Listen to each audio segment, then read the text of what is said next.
সত্যি কথা বলতে আমার এই লিঙ্কে কথা বলতে ভীষণ ভয় করে।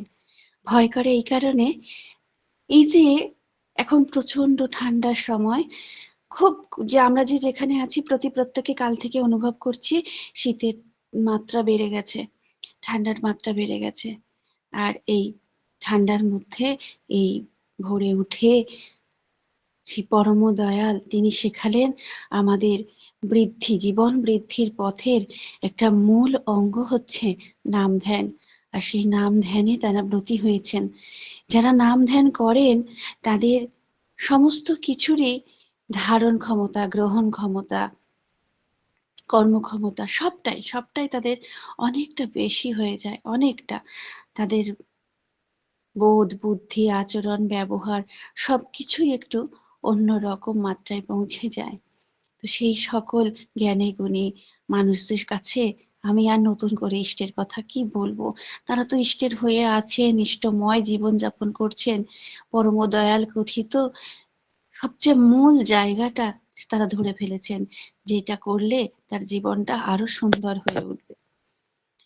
তবে তবুও আমার শ্রদ্ধেয়া মা আমাকে আহ্বান করেছেন যে কিছু কথা ইষ্টের বলার, তাই চেষ্টা করব।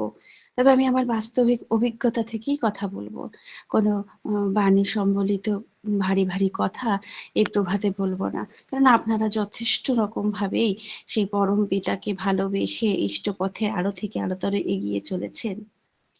পরমদয়াল শ্রী ঠাকুর বললেন যে নাম যত করবেন কাজকর্ম তত ভালো করে করতে পারবেন, উৎসাহ, উদ্দীপনা ও শক্তির অভাব বোধ করবেন না।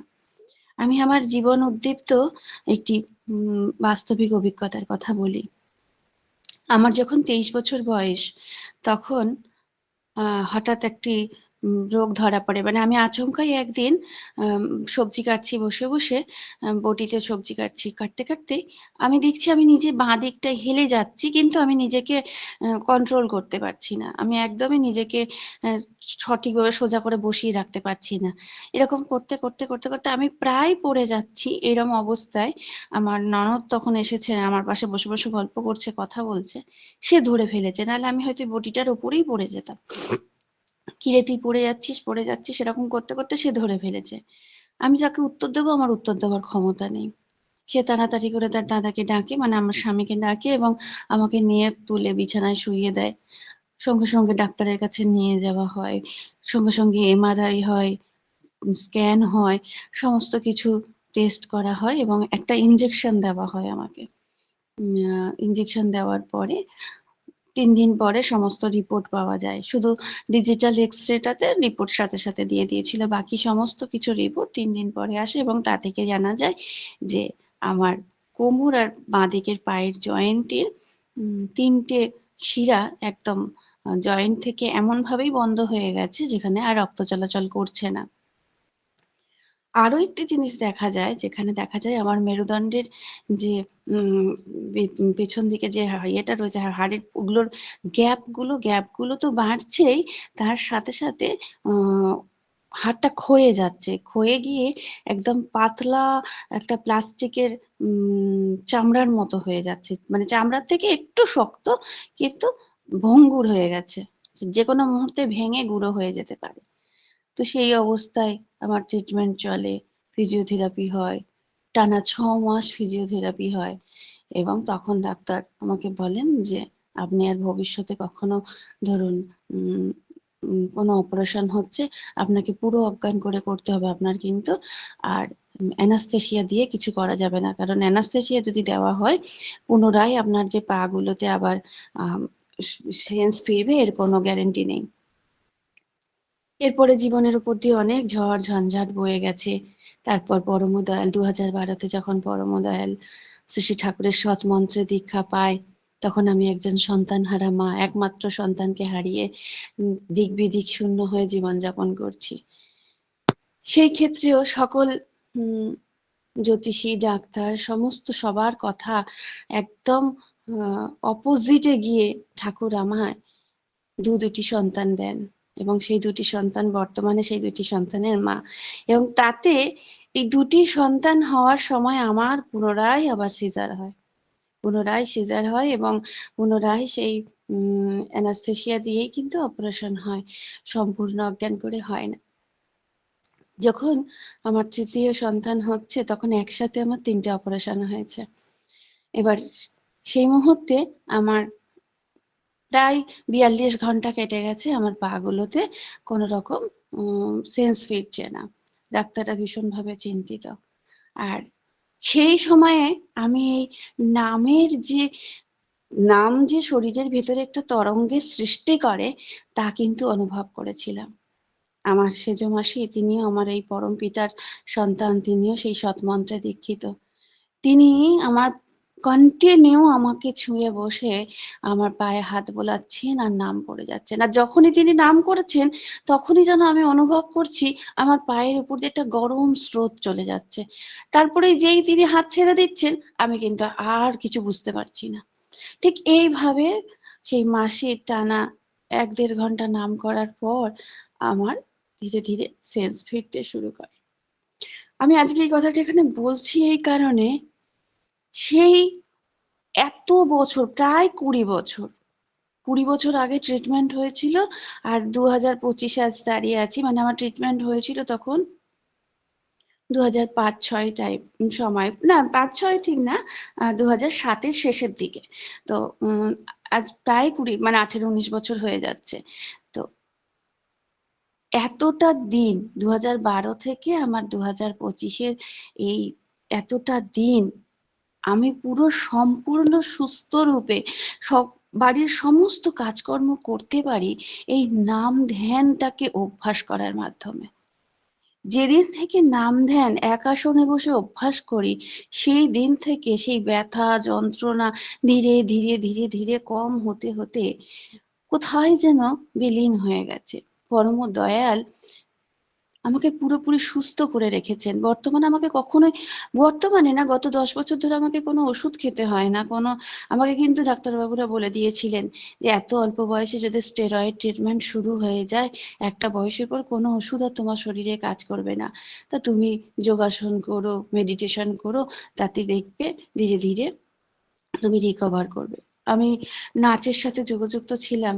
সেই নাচ আমাকে অনেকটা সাহায্য করলেও সবথেকে বেশি যেটা আমার মধ্যে সুফল ফেলেছে তা হচ্ছে এই নাম ধ্যান।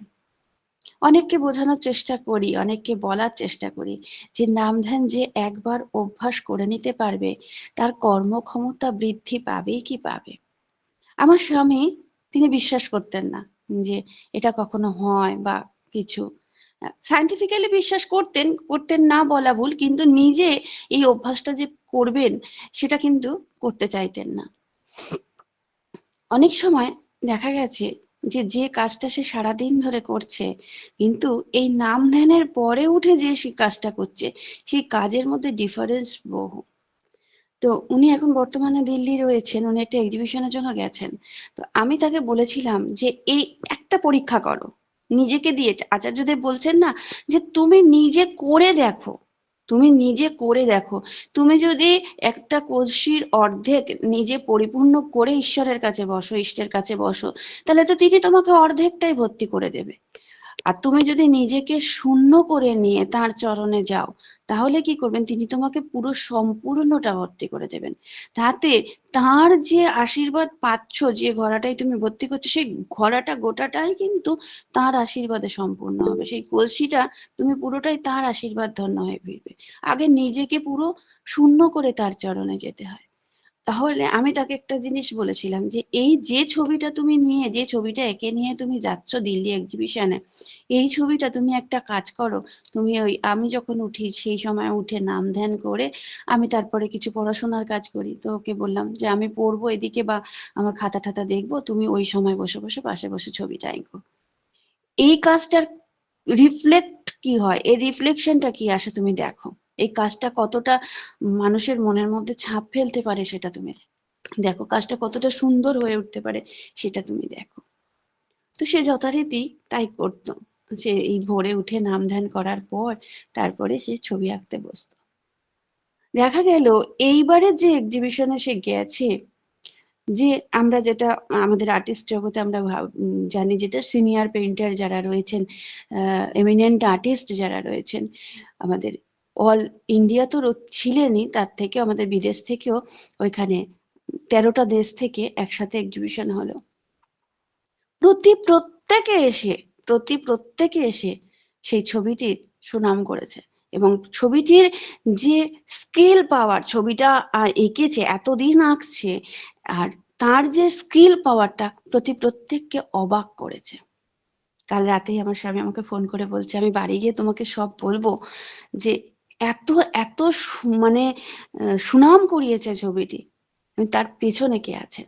এই এই যে ছবিটা এত সুন্দরভাবে, সেও বহু বছর এক্সিবিশন করছে, বহু বছর ধরে কাজ করছে, সেই কাজের অভিজ্ঞতা তার ভেতরে আছে, কিন্তু তারপরেও সেই কাজের অভিজ্ঞতার যে একটা ছবি যে প্রায়োরিটি পাওয়ার কথা, সেই জায়গায় সে পৌঁছাতে পারছিল না, যেটা সে বর্তমানে পৌঁছাতে পেরেছে, এবং সে ভীষণ হ্যাপি সেই বিষয়টা নিয়ে। তখন আমি তাকে বললাম, তাহলে প্রমাণ পেলে যে নাম ধ্যান করার পর যে কাজটা করবে, সেই কাজটা কিন্তু সুনিপুণতায় পরিপূর্ণ হয়ে থাকে। আমরা প্রত্যেকে অনুভব করি, জীবন দিয়ে অনুভব করি, যে পরম দয়াল শ্রী শ্রী ঠাকুর তাঁর কথিত প্রতিটা জিনিস আমার ভালোর জন্য, আমার উন্নতির জন্য, আমাকে আরো থেকে আরোতর গড়ে তোলার জন্য। আমি ডিপির কাছে গিয়ে অনেক মানুষের সম্মুখীন হই, অনেকে বলে, এই তোমাদের ঠাকুরের, সে নিজে দেখিত, কিন্তু সে বলার সময় কথাটা আমাকে বলে, তোমাদের ঠাকুরের অনেক ঝামেলা। ঝামেলা মানে?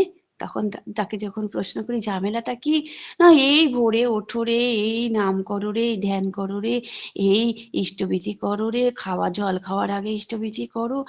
আমি এই কাজগুলো তিনি আমাকে করতে বলেছেন, তিনি কিন্তু আমার উপর চাপিয়ে দেননি, আমাকে ফোর্সফুলি কেউ এসে মারধর করে কাজটা করাচ্ছে না, তিনি এর সুফলটা বলে দিয়েছেন, এই কাজটা এইভাবে করলে এর একটা সুফল আমি পাবো। আমি দুপুর 12টায় ভাত খাওয়ার কথা, দুপুর 4টের সময় ভাত খেলে সেই দুপুর 12টায় ভাতটা খেয়ে আমার শরীরে যতটা উপকার হতো, বিকেল 4টের সময় ভাতটা খেয়ে কিন্তু আমার শরীরের মধ্যে সেই কার্যকারিতাটা হবে না, তাতে আমার অ্যাসিডিটি হবে, খাবার হজমের সমস্যা হবে, নানা রকম প্রবলেম আমাকে ফেস করতে হবে। আমি ভোরবেলা উঠে জল খেলে আমার শরীরের যে ক্ষমতাটা তৈরি হবে, সেইটা কিন্তু আমি বেলা 10টা অবধি ঘুম থেকে উঠলে কিন্তু আমার শরীরে সেই ক্ষমতাটা তৈরি হবে না। প্রতিটা জিনিসের সায়েন্টিফিক কারণ আছে। আমরা গ্রামে বাস করি তো, প্রত্যন্ত গ্রামের সকল মানুষকে সায়েন্টিফিক্যালি বোঝানো সম্ভব হয় না, তাকে কিন্তু প্র্যাকটিক্যালি অনেক কিছু বোঝাতে হয়। তো অনেক চেষ্টা করি, প্রত্যেককে বলি যে দীক্ষার সময় প্রাপ্ত গুরুর নির্দেশগুলি যে কোনো মানুষ যেদিন থেকে তাদের দৈনন্দিন জীবনে অনুশীলন করবে, সেই দিন থেকে কিন্তু তার জীবন অন্য রকম প্রবাহে এগিয়ে যাবে। আর যে এই অনুশীলন করা বন্ধ করে দিয়েছে, যেদিন থেকে সে তার গুরুর নাম ভুলে গেছে, সেদিন থেকে কিন্তু সে গুরুত্যাগ করেছে, আর মহাপাপ কিন্তু সেদিন থেকেই সে করে ফেলেছে। আমাদের আমরা অনেক সময় বোঝানোর চেষ্টা করি যে দেখুন, আমাদের গুরুদেবের কোনো নিয়ম নেই, তিনি কিন্তু এটা নয় যে ধূপ ধুনো দেখালেই তিনি খুশি হয়ে যাবেন, তার কাছে প্রচুর ভোগ নিবেদন করলেই তিনি খুশি হয়ে যাবেন। তিনি চেয়েছেন যে আমরা ফাঁকিবাজি না দিয়ে, আমরা যে জীবন পেয়েছি, যে সত্তা পেয়েছি, সেই সত্তাকে সুন্দর করে গড়ে তুলতে। আর জীবন যাপনটা যেন আমাদের সুন্দর হয়, আমরা কেউ যেন সেই কষ্টের মধ্যে, দুঃখের মধ্যে, দারিদ্রতার মধ্যে জীবন না কাটায়। আমাদেরকে আরো থেকে আরোতর করে তোলার চেষ্টা তিনি করেছেন, তার ব্যতি রেখে কিছু না। তিনি একজন আমরা বলি ও আমার খুব ভালো চায়, আমরা সাধারণ মানুষের ক্ষেত্রে বলি কি, ও আমার খুব ভালো চায়, তাই জন্য তো আমাকে এই কাজটা করতে বলেছে। ঠিক তেমন ভাবে আমাদের সব থেকে বড় শুভানুধ্যায়ী, এই যুগোপযোগী সৎ গুরু হচ্ছেন এই যুগ পুরুষোত্তম, যেখানে গেলে আমি বাঁচা বাড়ার বিধানগুলি প্রাত্যহিক জীবনে কাঁটায় কাঁটায় অনুশীলনের সুযোগ পাবো। গুরু গ্রহণ করে এতদিন তার নির্দেশ পালন না করে যারা ভুল করছে, আমি তাদেরকে বোঝানোর চেষ্টা করি যে এই যে আপনি তার তার নির্দেশ পালন না করে যে ভুল করছেন তার প্রায়শ্চিত্ত করার সুযোগও কিন্তু তিনি দেন। সব জায়গায় কিন্তু ভুলের প্রায়শ্চিত্ত করার সুযোগ থাকে না। তবে এই যুগোপযোগী সদ্গুরুর আশ্রয় নেওয়াই হচ্ছে মঙ্গল। এই সদ্গুরুর আশ্রয় নিলে আমরা পূর্ব যারা অনেকে পূর্ব গুরুদের দীক্ষায় আছেন, তাদের গুরুদেরও কিন্তু সার্থকতা।